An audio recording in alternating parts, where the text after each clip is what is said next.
This is the Roots and All podcast, and I'm your host, Sarah Wilson. Join me as I talk about all aspects of gardening with some of the top horticulturists from around the world. Hello, and welcome to this episode of the podcast. This episode is sponsored by the London College of Garden Design, Melbourne. Based at the Royal Botanic Gardens, Melbourne, the college brings together unique Australian design and horticultural expertise with the training experience of Europe's leading garden design college. The college delivers professional skills training for those aiming for a career in landscape design, and from 2021 will offer a real-time online option for those who want to study from anywhere in Australia or New Zealand. To find out more, visit lcgd.com.au. So this week I'm speaking to garden designer and horticulturist Jo McKerr, who runs Pratensis Gardens. Jo is particularly interested in designed spaces where soil health, biodiversity and wildlife are encouraged, but which still look good to the human eye. I started with a list of questions for Jo, but the interview became more of a fireside chat. So pull up a chair and join Jo and I as we wend our way through eco-gardening. Jo begins by talking about how her background influences her work. My grandfather, he was a raw science teacher, and he came from a generation of land workers that were all pre-chemical, and they were kind of they all lived in the Devonshire countryside, right on the edge of Exmoor and Dartmoor, and they really were immersed in that whole craft of land management. You know, where you really do, you lay your hedges, you kill certain amounts of wild species to keep the levels right. You look after your water courses.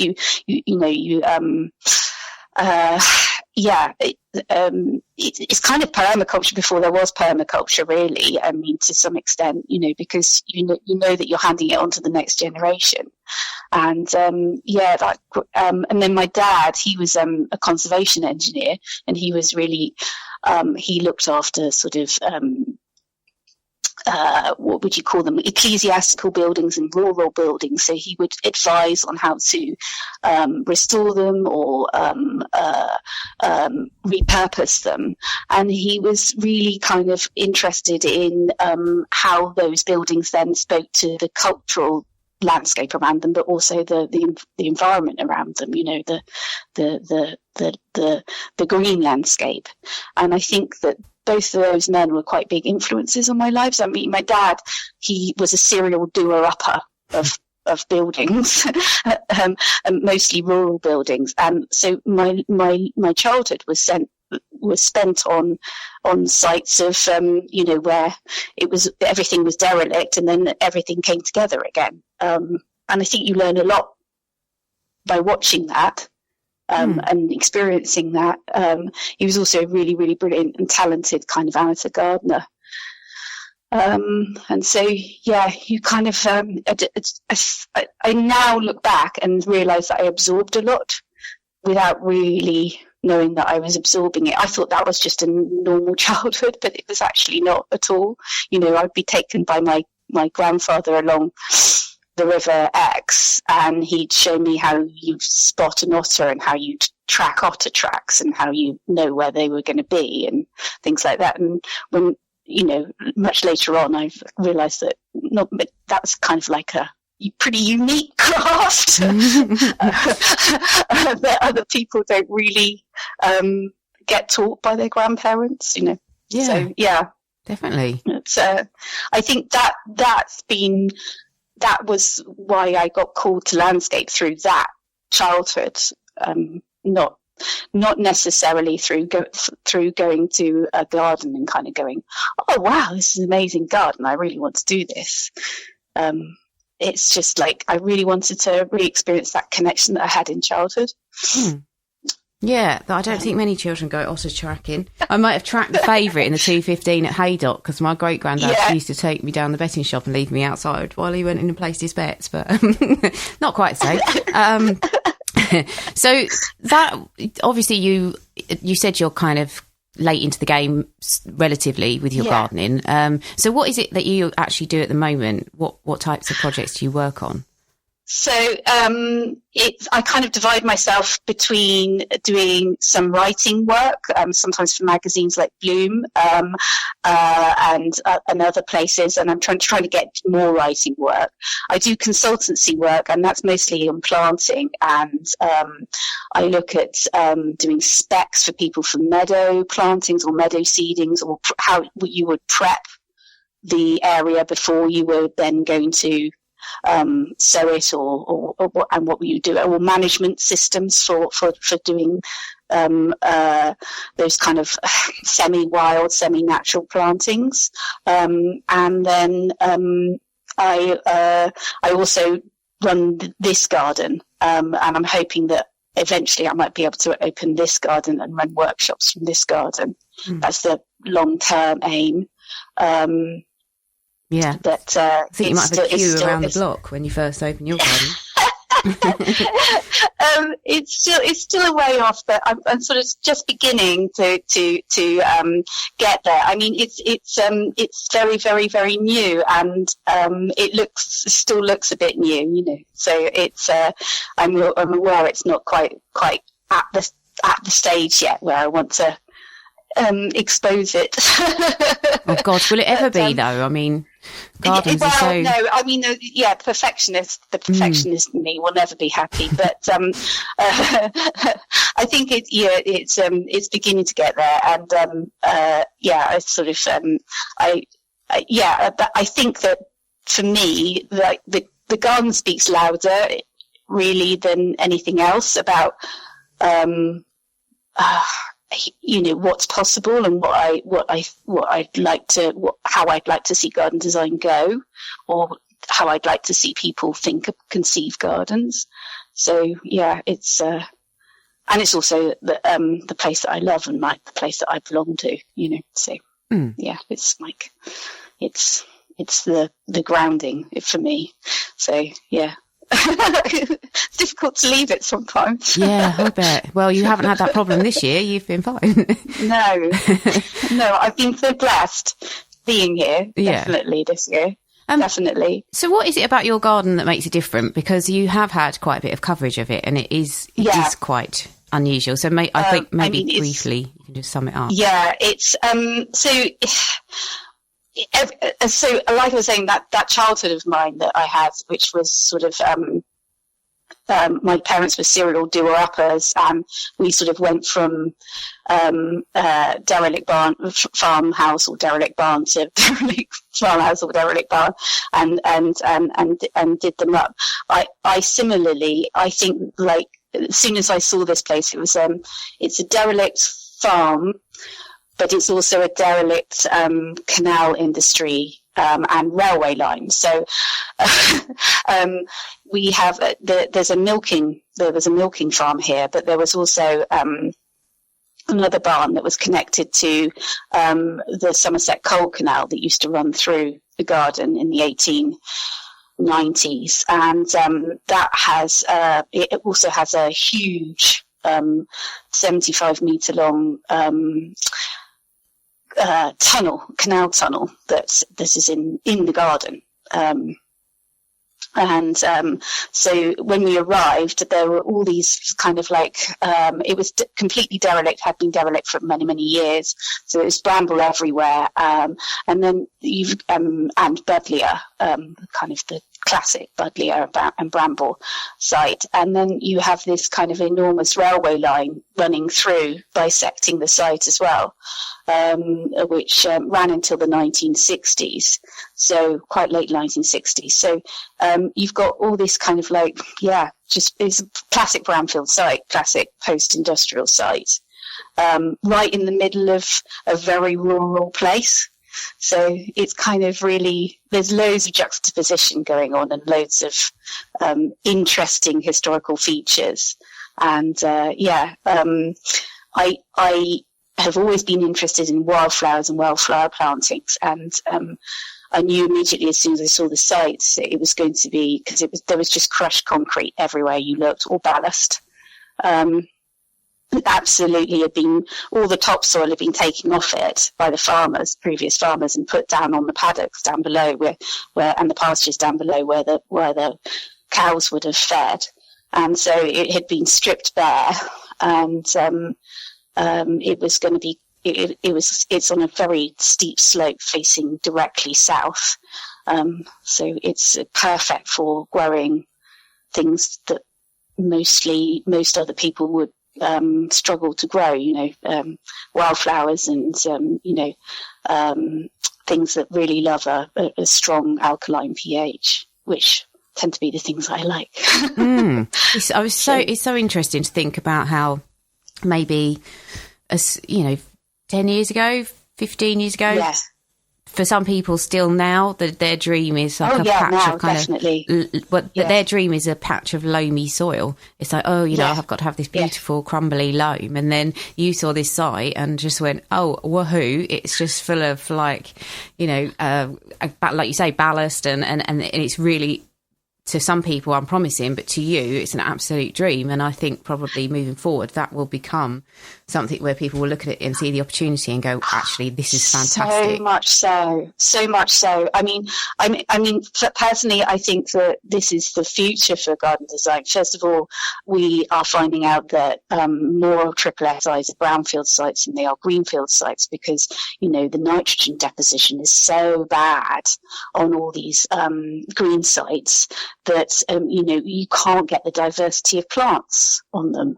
So you need these very, very nutrient poor sites, and these, like John Little does with his A13 garden. You need these kind of like very compromised sites to grow really these beautiful ruderal plants that our insect and our invertebrate species are really dependent on. And then we've got all these birds that are massively in decline, and they're dependent on the invertebrates. So and also these sites, because they've been so disturbed, you've got subsoil in one bit. So I've got this kind of really interesting site where I've got like clay down the bottom from where the canal used to run, and that's really claggy and kind of, it was anaerobic soil when we first moved here, and it's really damp and soggy. And then right at the top I've got this very, very dry ballast ridden gravel underneath that, and underneath that limestone rock. So I've got this enormous diversity in that mosaic of habitats, but also mosaic of what I can plant as well. So I can have this, like, I can have boggy bits down there, and I can have woodland bits here, and I can have meadow there, and then very dry Beth Chatto style drought planting up the top. It's perfect for gardening, really, because the what and specifically gardening, not kind of like turning it back into a farm or anything like that, because you can create so many different places within it. So you can have it's like a jewel box. you can go here and you can see that bit, and you can go there and have a completely different experience altogether. And as the environmental crisis rolls out, and we all know it's coming, and we all know global warming's coming, and we all know that it's going to have huge effects on our food security and our food production, I think increasingly we're going to see fertile soils or fertile places having to move to edible production, or production of some sort of edibles, whether it be that, that's how people are going to want to use that land. So we're going to need to adapt ornamental gardens to fit these sites that are left behind.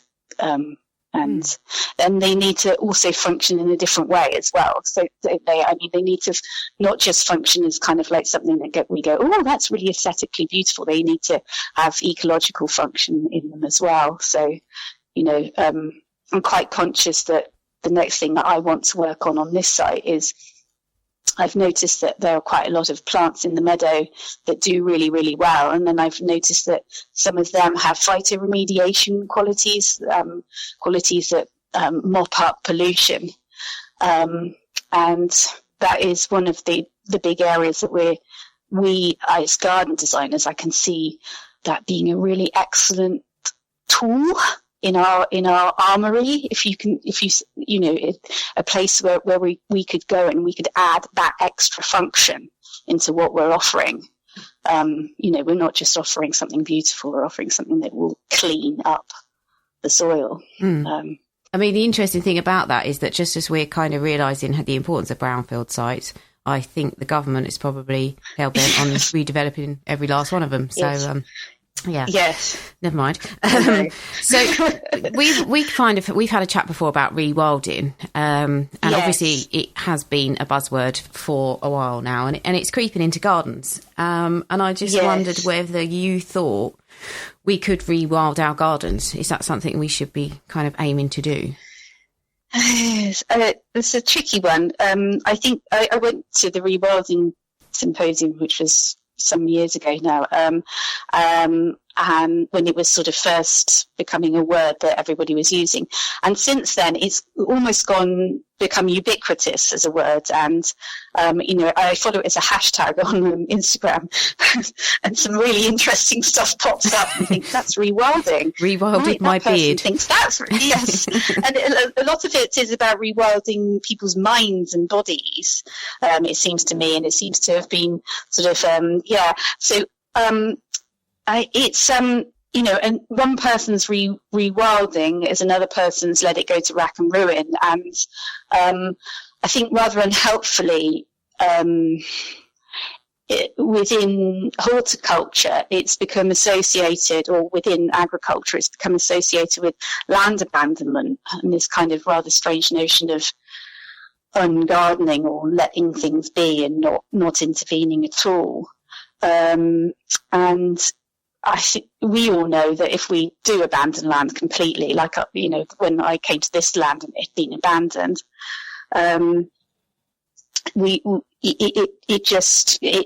if left to its own devices, natural succession occurs, and it goes back to pretty dense woodland, which is not hugely biodiverse.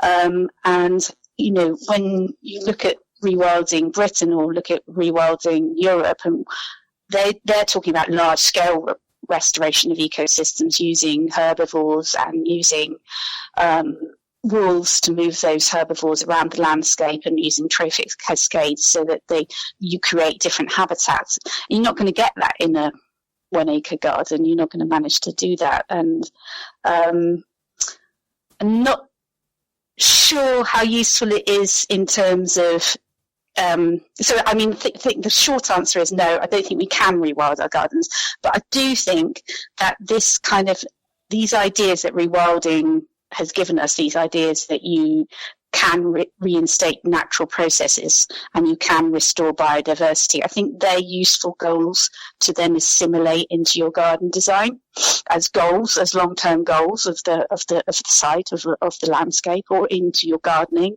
and your management. And I think in that sense, it is a useful concept. Mm-hmm.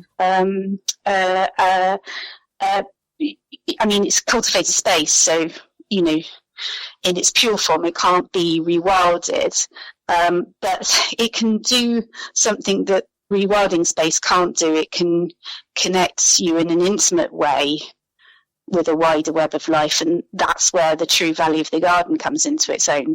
You can interact with it on a daily basis rather than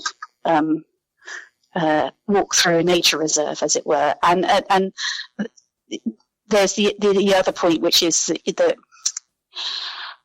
rewilding is not a panacea. We still need other types of landscape too. We've had, I think it was like a 97% decline in our flower-rich meadows since World War II, which is just shocking. And meadows and meadow-style plantings, they have the most plant species per metre squared, and so they're necessarily going to support the most invertebrates per metre squared, and they need regular human interference and management.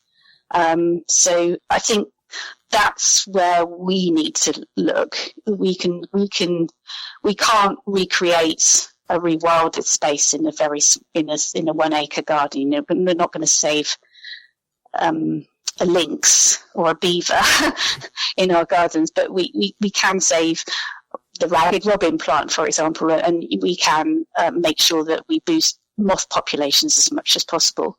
Those are achievable goals. I think where rewilding becomes a problem, in my opinion, it's maybe when it gets applied to naturalistic. That's when people say naturalistic and they use rewilding as the kind of catch-all term. That for me is slightly worrying, because it's saying that rewilding is an aesthetic when that wasn't really what it was intended to be. And no, so not at all. Then it becomes kind of a bit of a pastiche of what rewilding is about, and I find that a bit dangerous sometimes, really. Yeah, exactly. It's become misappropriated, hasn't it? And so, as a term, and so it almost means whatever anybody wants to make it mean. And so it's a bit like meadows. I think the same thing with the word meadows. A lot of people use the word meadow when they're talking about the Hitchmo Dunnet style, planting, of annuals or whatever, and they're not meadows. That's not a meadow is a hay meadow, and that's a distinct thing, and a distinct set of plants, and a distinct ecology and a distinct management system. You're not ploughing it up every year. So, and again, I think that, Plant Life are right. They're sort of saying that people are getting confused now between native species like the Californian poppy to California and our own indigenous species. They don't know what is a meadow plant and what's it's indigenous to this country and what's a meadow plant that's indigenous to others. And they now the aesthetic of the meadow is now confused with the what the actual meadow is and what it's meant to be doing. And I think we've got to be careful, haven't we, in horticulture, because this is what we seem to be doing, is taking words that are applied to conservation and applied to ecologies, very distinct ecologies, and then we're sort of appropriating them into our own design world, but we're not taking the functionality, we're just taking the aesthetic, or we're just taking the idea, the overall idea, but not actually the long-term goals. And that's where it starts to get really confusing for lots of people, including myself. I find myself in, quite confused about whether what I grow is a meadow or not a meadow, or what is meadow, or what's long grass, what's and then when you're talking to clients or other people and say, you can be talking completely at cross purposes about what they want when they're saying, I want a meadow here, what does that mean? It's really, it would be good if we could be much more ecologically specific about what we're talking about, and not then misappropriate the terms to other seedings. Give them just something different, Yeah, that's true. Or if you do want to use those terms, certainly educate yourself about what they mean, I guess. Yes. To sort of changing tack slightly, although it probably does tie into the whole idea of gardening and the way it's developing and changing and what it means to people. Again, we kind of had a conversation a while back about younger people coming into horticulture, and how you perceived that what they were doing was very different to maybe the kind of traditional gardener as we see them, and as we are. And I wondered if you could just talk a bit about how you see maybe a kind of offshoot of the younger generation gardening today and what it means to them, and kind of if it differs to traditional horticulture. Yeah. I don't know. I came to horticulture as a second career, and so I already had quite distinct ideas about what I thought was good and bad practice before I came to it, and I can see that when I'm working, the young people that are coming into it, the ones that, for example, the gardeners that I use here, the ones that do the best job and the ones that stick around tend to come from a regenerative agriculture or permaculture background, and they don't tend to have gone to a conventional RHS course or MVQ schooling, and they seem to be more open to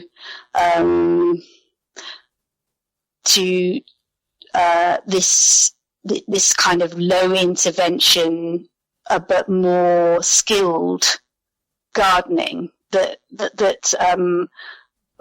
these kind of naturalistic or wild gardens need. They don't need somebody who is a maintenance. Well, we want to stop spraying the chemicals, but we also don't want to stop just mowing and blowing everything. And that's how we manage it. We want to move away from maintenance to management, and that means re-embracing this kind of notion that gardening is a craft. And a skill set that can be honed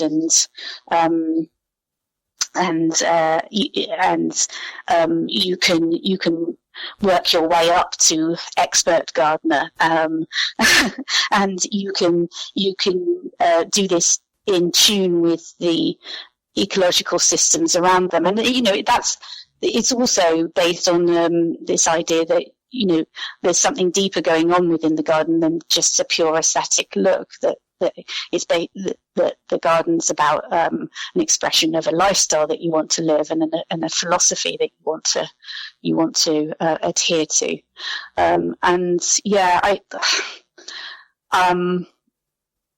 It's a shame, really, because I think permaculture itself is kind of slightly outside horticulture, and then the two things don't really mix. And I think we're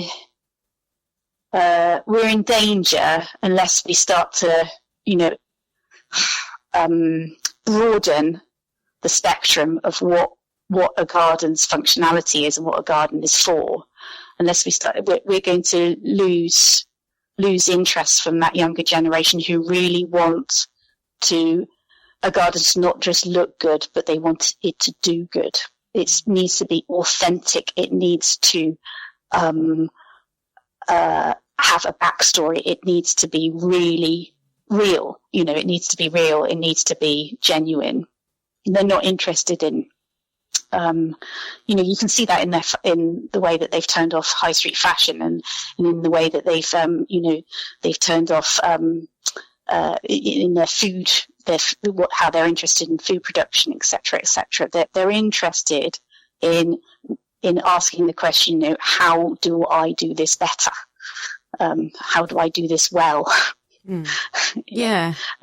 That's interesting. When you were talking, I thought about things like the RHS training and, various schemes that we've got.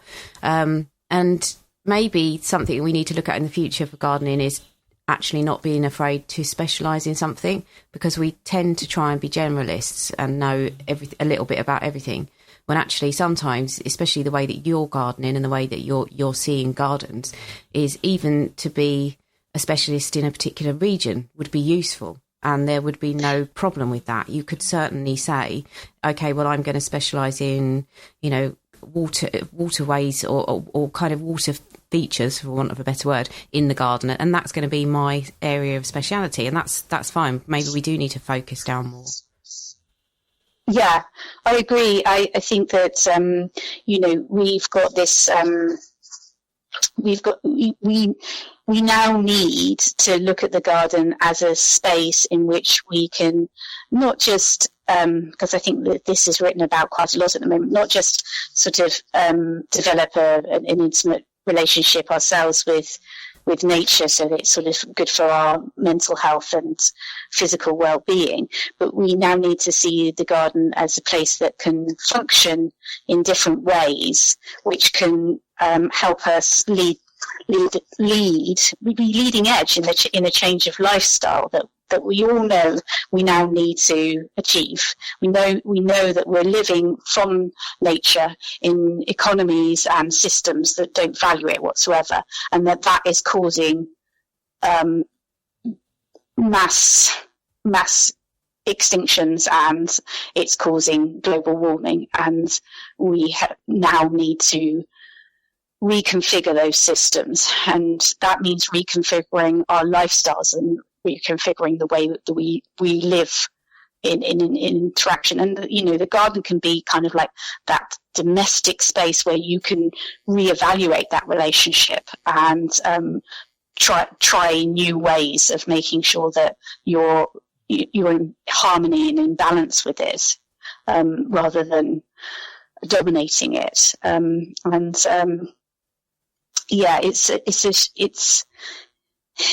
That means that it's not just a place where it looks beautiful and you just sit and go, isn't that beautiful, and isn't that rose beautiful? And it's a place where the water comes off your roof and fills a pond.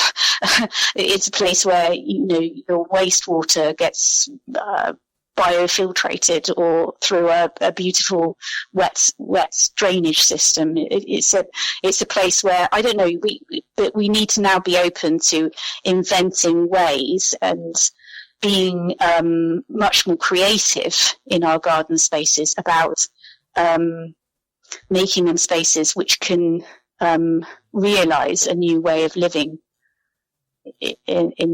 So for example, it's kind of like slightly left field, but this is kind of the area that I'm really, really interested in, because I now think that gardens can be really, really creative spaces for us to kind of find solutions to a new way of living that's much more in tune with natural processes. And the other day I've been searching for various different things on the internet. I came across something that was called a fog harp, which is basically lots of fine lines, fine wires suspended on this system. And what it does is it harvests the ambient water within the fog in dry regions. Wow. And it drips down the wire, and then it can fill ponds or dew ponds, or it can go into an irrigation system. They use it a lot in Chile apparently, and they're thinking now of using it in California. The system itself actually came from a guy staring for a long time at the redwoods in its local park, and seeing that the redwood needles, that's what they did. They captured the ambient water, and it then dropped to the root zone, and they were sort of effectively watering themselves in quite a dry region. And he came up with this biometric kind of design based on that. And looking at it at the moment, it looks really, really rather pants, this thing. It's sort of like just a sort of frame with a load of wires. But you can see that sculpturally, it has potential. Somebody, if a sculptor got hold of it, or some sort of artist got hold of it, you could come up with something rather beautiful. And that could sit in somebody's garden, and it could harvest water in a dry region. and you'd have water. And you kind of think, yeah, this is how we need to be thinking. We need to be thinking completely outside the box now, not kind of like looking for yet another way of doing a patio or something.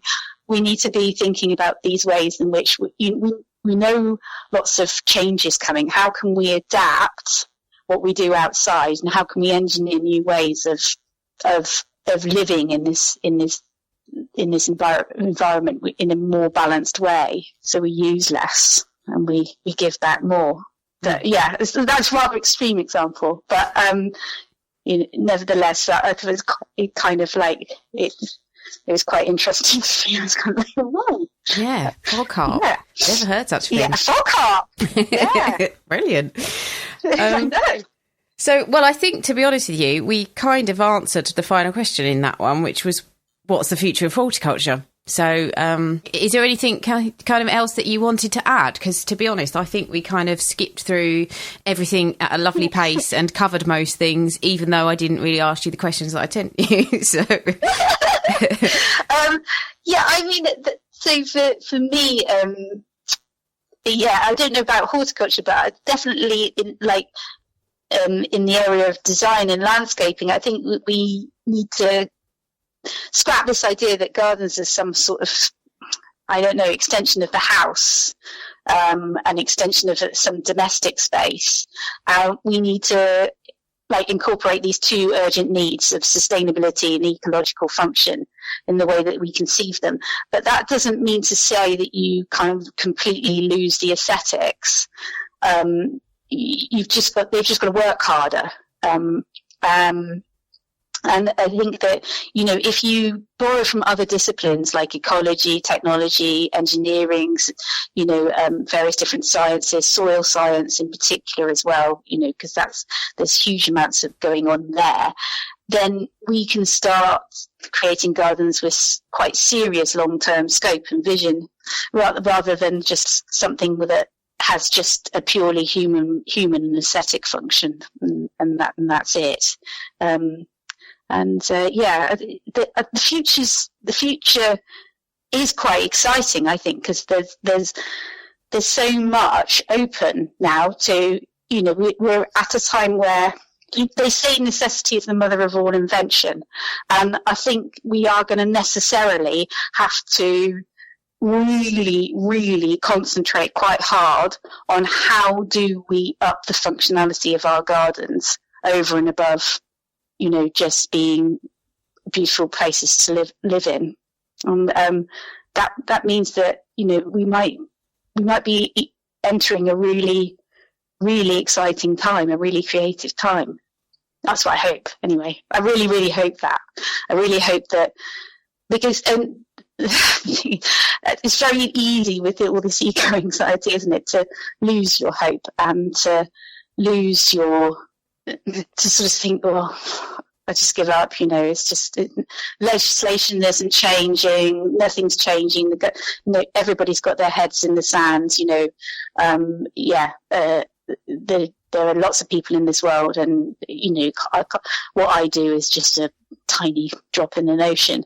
And if gardens can become places of hope and places which don't just mitigate against all the various different things, and aren't just resilient, but they actually regenerate and they restore stuff, then it gives us the mental capabilities to carry on going, and I think that's really, really important. Really important for all of us as humankind. It's really important now to find things to pin hope onto. We recorded this episode towards the end of last year, but Jo's final advice seems more fitting now than ever. Thanks very much, Jo, for sharing your wisdom and interesting perspective on the world of horticulture, and thanks to you too for listening. I hope you enjoyed listening as much as I enjoyed talking to Jo. There is a little bit more from the interview that came in at the end of our chat. It's a bit off topic from the main interview, but it's still interesting, so for the Patreon listeners, you'll find that's available on the Patreon page as a download. So once again, thank you to the London College of Garden Design Melbourne, who sponsored this episode. Check them out at lcgd.com.au. And I leave you with Dr. Ian Bedford, talking about winter moths. Travelling down a country lane on a cold winter's night, you may be surprised to see in the glare of your lights a moth flying along a frost-encrusted hedgerow. This might seem unusual, since this time of year, creatures from the bug world should be in the dormant stage of their lives, hidden away from the bleak and often savage winter weather. And particularly since lepidopterans are assumed to be highly susceptible to sub-zero temperatures. So what are these moths doing, flying around and apparently risking their lives? Well, amongst the 2,500 moth species in Britain, there's a couple that have evolved to use the frigid season of dormancy to quietly get on with their lives. Unsurprisingly, these are called the winter moths. From November through to late February, winter moths emerge from the ground, where they patiently waited as pupae since early June. Using a process called endothermy, they generate heat within their bodies, which protects them from the fatal effects of freezing and allows them to remain active. The new males unfold their light brown wings and take to the air, whilst the flightless females climb up the trunks of nearby trees, where they release chemical signals to attract the males in to mate. Once mated, the males soon die, whilst the females begin laying their eggs into nooks and crannies on the bark. When completed, the females then tumble to the ground and also die. During March, before the frosts have ended, but when the leaf buds on many trees begin to break open, tiny caterpillars begin hatching from the eggs within the bark. Blown by the wind, they're dispersed and begin feeding on the emerging leaves of many different tree species. As they grow, they become one of the most important food sources for the blue tits, who have evolved to coincide their first brood with the presence of the winter moth caterpillars, collecting around 100 every day for each of their chicks. So, for sustaining the essential food webs within our ecosystems, these humble little moths, with their unique ability to remain active during the harshest of winters, have a very important role to play.